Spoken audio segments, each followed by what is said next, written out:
एबे आंचलिक पाणीपाग विभाग पक्षरु एक बड़ खबर सामनाକୁ ଆସିଛି। सूचना अनुଯାयी बंगोपसागर में सक्रिय रही लघुचाप। आसंता 5 तारिख जाए राज्य में प्रबलु अति प्रबल वर्षा नहीं यही सबु जिला को येलो वार्निंग जारी कला आंचलिक पाणीपाग केन्द्र।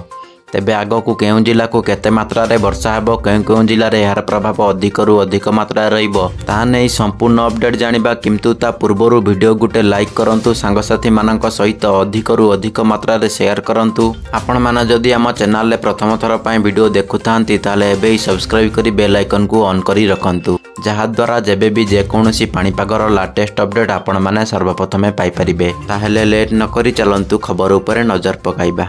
सूचना अनुଯାयी बंगोपसागर में सक्रिय रही लघुचाप, जहाँफल राज्य में आसंता 5 तारिख जाए लगी रहिबो वर्षा। उत्तर और अभ्यंतरीण में अधिक वर्षार संभावना रही, किछि स्थान रे प्रबल वर्षा होई पारे। आसंता 10 तारिख रे मौसुमी राज्यरू फेरी जाई पारे बोली पाणीपाग केन्द्र निर्देशक डॉक्टर शरत कुमार साहू कहिसंती। सेहीपरि उपकूल रे अधिक वर्षा नथिले भी स्वल्प वर्षा होई पारे। घड़घड़ी सह वर्षा संभावना अछि बोली से पूर्वानुमान करिसंती। रविवार, सोमवार और मंगलवार रे 3 दिन उत्तर ओडिशा और अभ्यंतरीण ओडिशार विभिन्न स्थान में प्रबलरू अति प्रबल वर्षार संभावना रही बोली आंचलिक पाणीपाग विभाग आकलन करिछि।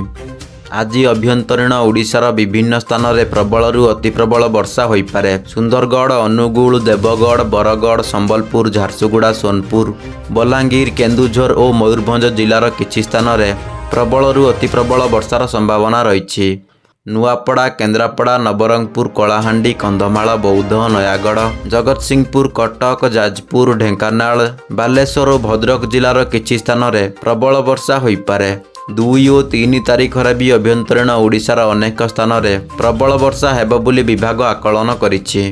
2 तारिख रे बरगढ़, झारसुगुड़ा, सुंदरगढ़, संबलपुर, देवगढ़, केन्दुझर, अनुगुल और सोनपुर जिलार प्रबलरू अति प्रबल वर्षा होई पारे।